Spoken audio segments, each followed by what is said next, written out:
അങ്ങനെ വീണ്ടും തിരിച്ചു പോകാനുള്ളൊരു ദിവസം കൂടെ എത്തിയിരിക്കുന്നു. അപ്പോൾ നിങ്ങൾ ഓർക്ക് എപ്പോഴാണ് തിരിച്ചു വന്നതെന്ന്. ഞാൻ 14 ഡേയ്സ് ജോലി കഴിഞ്ഞ് തിരിച്ചെത്തിയായിരുന്നു. എന്നിട്ട് 14 ഡേയ്സ് ഓഫ് ഡേയ്സ് കഴിഞ്ഞിട്ട് വീണ്ടും 14 ദിവസത്തെ ഡ്യൂട്ടിക്ക് തിരിച്ചു പോവാണ്.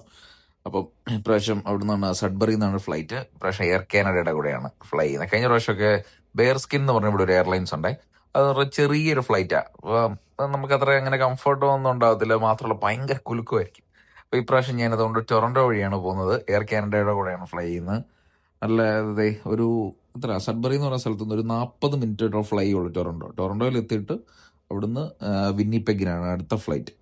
അവിടുന്ന് അടുത്ത ഫ്ലൈറ്റ് ഒരു 2.5 hours ഫ്ലൈറ്റ് കയറി എന്നാൽ നൈറ്റ് അവിടെ ഹോട്ടലിലാണ് സ്റ്റേ, റൂമെല്ലാം എടുത്തിട്ടുണ്ട്. അപ്പം ഇന്ന് അവിടെ ഹോട്ടൽ സ്റ്റേ. അപ്പം നല്ല എന്തെങ്കിലും കഴിക്കാന്ന് പറഞ്ഞാൽ ഞാൻ ഒരു കിടിലൻ മലയാളി റെസ്റ്റോറൻറ്റ് കണ്ടുപിടിച്ചു. ഇവിടെ നല്ല കപ്പ ബിരിയാണി, ചട്ടി പൊറോട്ട മുതലായ സാധനങ്ങളൊക്കെ ഓർഡർ ചെയ്ത് അന്ന് സൂപ്പറായിട്ടിരുന്ന് അങ്ങ് കഴിച്ചിട്ട് നെക്സ്റ്റ് ഡേ ആണ് മൈൻഡിലോട്ടുള്ള ബസ്. അപ്പം കഴിച്ചിട്ട് അങ്ങ് റെസ്റ്റ് എടുത്തു.